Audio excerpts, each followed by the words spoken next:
It's the State Show with Jeff Mavros. And here he is, the little scamp.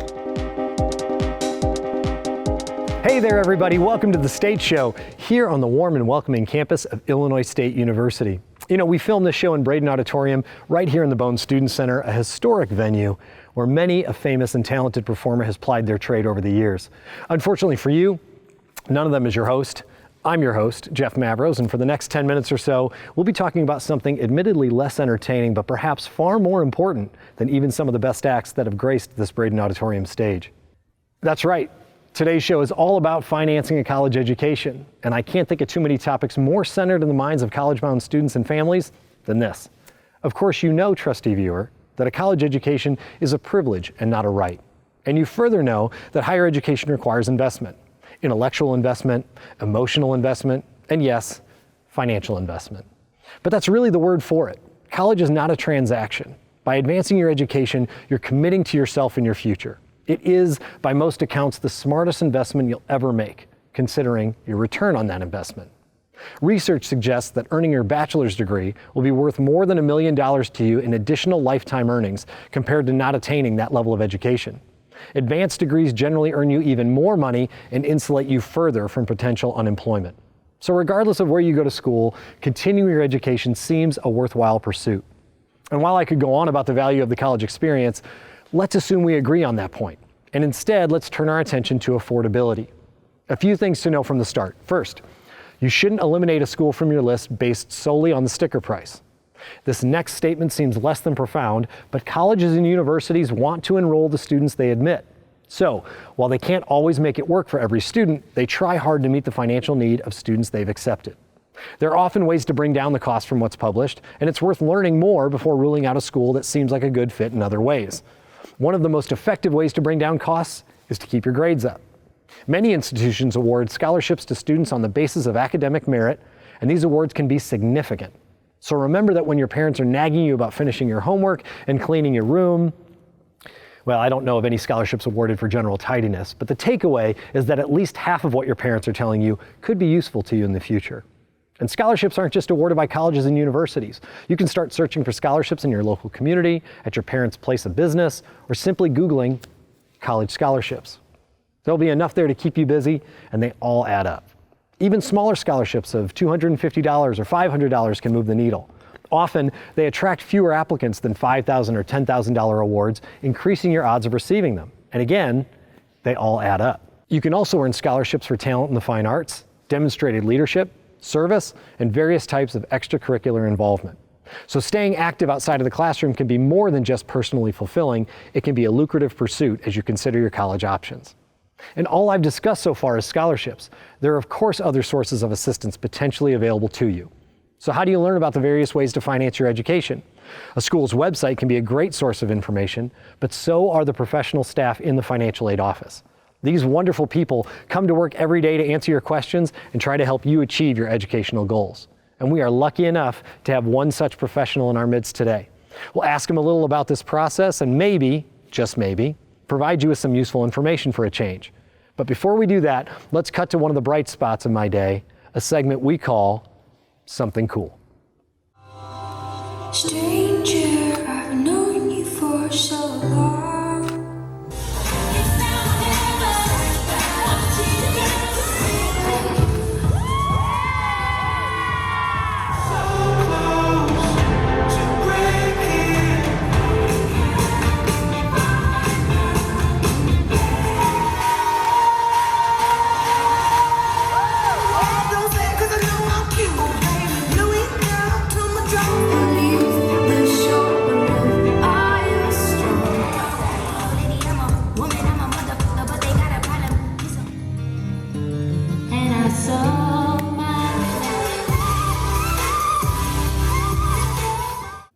That was cool.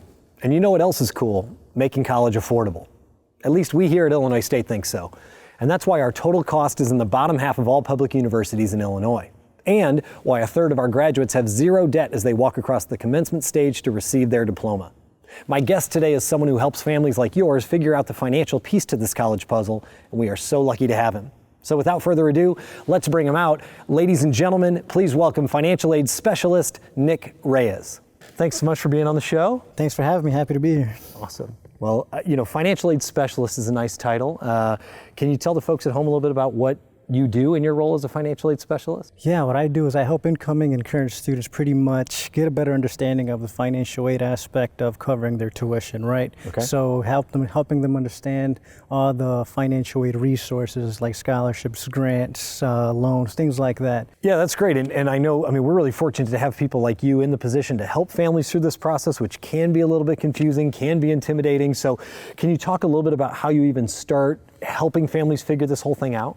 Yeah, I think the most important thing is helping them understand what the FAFSA application is, right? The FAFSA application is pretty much their introduction to understanding how much financial aid they can get, right? So it allows us to know, review their financial background, taxes, things like that, which then trigger us to generate an award offer, which then comes out in March. So how do families find out exactly what they do qualify for when they go and fill out that FAFSA? So right after they complete the FAFSA application, what happens is the federal government sends them an email. That email contains what's called estimated family contribution. So in short, EFC. Okay. They get that email, they kind of have an idea, and they give them a kind of a brief introduction of what they may qualify for. It's not exact, just a brief introduction. Okay. When that EFC and FAFSA application is sent over to the university, that's exactly what the financial aid department needs, so then we can run calculations and, based on the federal government's requirements, of course, let the student know how much they qualify for in aid. It would be good to note that the FAFSA application opens up October 1st every year. Yep. There's no official deadline for it, but for ISU specifically, by November 15th would be ideal, so that we can basically consider the student for all the aid that ISU can offer. Yeah. Okay, so opens up October 1st. They have it in by November 15th that they're doing everything that they're supposed to do. And then you mentioned the offer letter, that comes out in March, right? Correct, yeah. So the offer letter comes out usually around March, early to mid-March is when it comes out. One thing to note, though, is after the student completes a FAFSA, it's always important to check their emails, because if we need anything, any sort of additional information, documents, the email is going to let the student know what we need.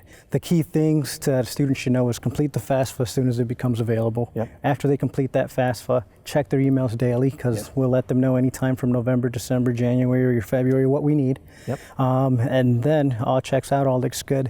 Then in March you get an award offer, which once you get that, we can help you understand it. What people also need to know is generally they'll have until May 1st to make their decision about which college to which they've been accepted they want to attend. And by having that award letter in their hands in March, that really gives them some time to make all those considerations before May 1, does it not? Yeah, it does, yeah. And that's actually when we encourage students and parents to call in, drop in, email, however they want to do it, whatever their preference is, Zoom, however they'd like it. So when they get that award letter and they see all those numbers, it confuses them, reach out to us, right? Because we can break it down category by category, the forms of financial aid, because I know that award offer can be a bit intimidating. So that's where we come in, kind of set ease to them, help them out, get a better understanding, and hopefully make their decision before May 1st. Yeah, and as you talk about peace of mind a little bit there, I know that ISU is in the bottom half of all of our public universities in Illinois in total cost. So with that and coming into this process with maybe a relatively affordable total cost, do many students even qualify for financial assistance when they're looking at Illinois State? Yeah, they do. I mean, if I'm not mistaken, I think 80% of students who attend ISU get some sort of financial aid, whether it be grants, scholarships, loans. They do get offered financial aid. That's something that is available to everyone. Is there anything that I haven't asked you or anything else that you think people should know as they're going through this process? Yeah, I think it'll be important for students to know, both current and incoming students, that the financial aid advisors and the whole financial aid team is helped to provide support along with the other members of their success team, right? Academic advisors, counselors, things like that. Students also have a financial aid advisor, right? And I always encourage students to call in. Call in, ask questions regarding, your bill, the types of financial aid, what can be offered, what else can be considered.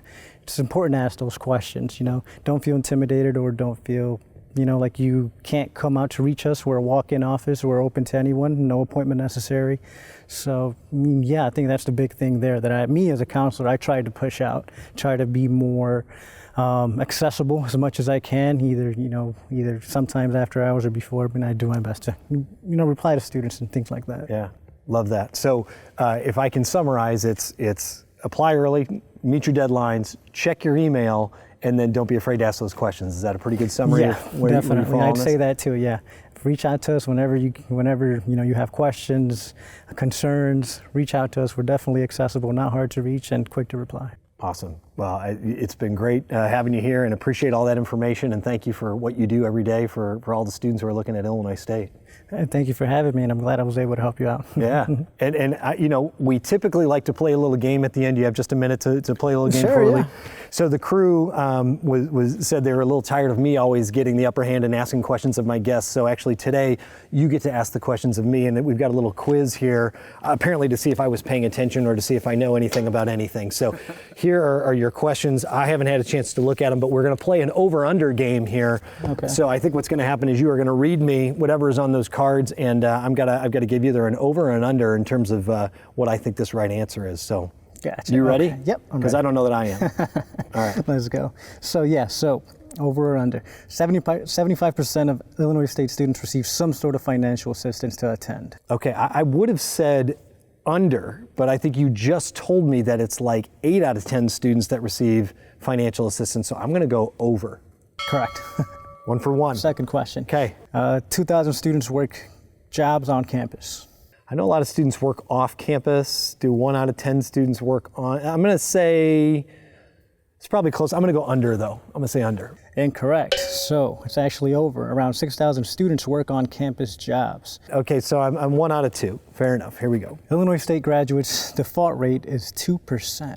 I'm going to take the over. We have to have more grads than that are defaulting on loans. Over. Gotcha. Under. It's actually less than 2%. Less than 2%. Yeah. Families can break up their tuition bill into as many as 6 payments over the course of the year. I'm going to take over. I think they can do it even more frequently than that, more payments than that. Yep, it is over, 12 payments. The average annual increase in a student's tuition is 3%. Annual tuition increase, 3%. I know that one. I'm going to go under on that bad boy. That's correct. No increase because tuition is locked in for 4 years. Tuition is frozen for 4 years. Yep, Love I like that. Yeah, that's right. So, okay. So I'm going to give myself a B- on that, but here's the deal, Nick. I appreciate you playing, and next time you come back here, I'm going to ask the questions. Fair enough? That works. All right. Well, thanks so much for being our guest. Financial aid specialist Nick Reyes, everybody. Thank you, Nick. Do you hear that, future Redbirds? I think I hear the swag bag calling. Let's see what we have for you today. Okay, I see earbuds and a magnet. Oh, hey, and a water bottle. Oh, hey, and a t-shirt. Nope, not giving my car away. Now, I know you were hoping for a pile of cash on this episode, but this won't be the last time this show disappoints you. Still, if you want a shot at these nifty gifties, email us at admissions@illinoisstate.edu and type State Show Financial Aid Giveaway in the subject line. That's State Show Financial Aid Giveaway as your subject. We'll select one of you at random, and you'll be downright drippy. Okay, I've used drippy in a sentence. That means things are spiraling out of control. Let's go over what we've learned today before I say anything I'm really going to regret. College is an investment. It's an investment of your time, your effort, and your resources, with the ultimate goal of bettering your position in life and preparing you to be an adult. Ideally, you leave college equipped to be a knowledgeable, responsible, independent adult who adds something of value to society at large. And while we're not miracle workers, we often do pretty darn well achieving this aim, provided you, the student, hold up your end. If you do, the investment you make in your education will provide you the greatest ROI of any investment in your life. If you're honest with yourself about the reasons you're pursuing higher education in the first place, you can find the schools that offer you the greatest chance to reach your goals. Yes, cost is an important factor, but don't limit your choices because of finances, at least at the start. Chase your dreams, do your research, ask your questions. There are people out there who can help you. People like Nick Reyes want to help you. The college or university you choose will want you to find success, to graduate on time, to get that job, to move up the ladder, to realize your dreams. And many will make money available to help you do it. So file that FAFSA, apply for those scholarships, read that offer letter and ask those questions. And then make a decision that makes sense for you and your family. Until next time, be good everybody, and go Birds. Okay, it's time for our Redbird swag bag.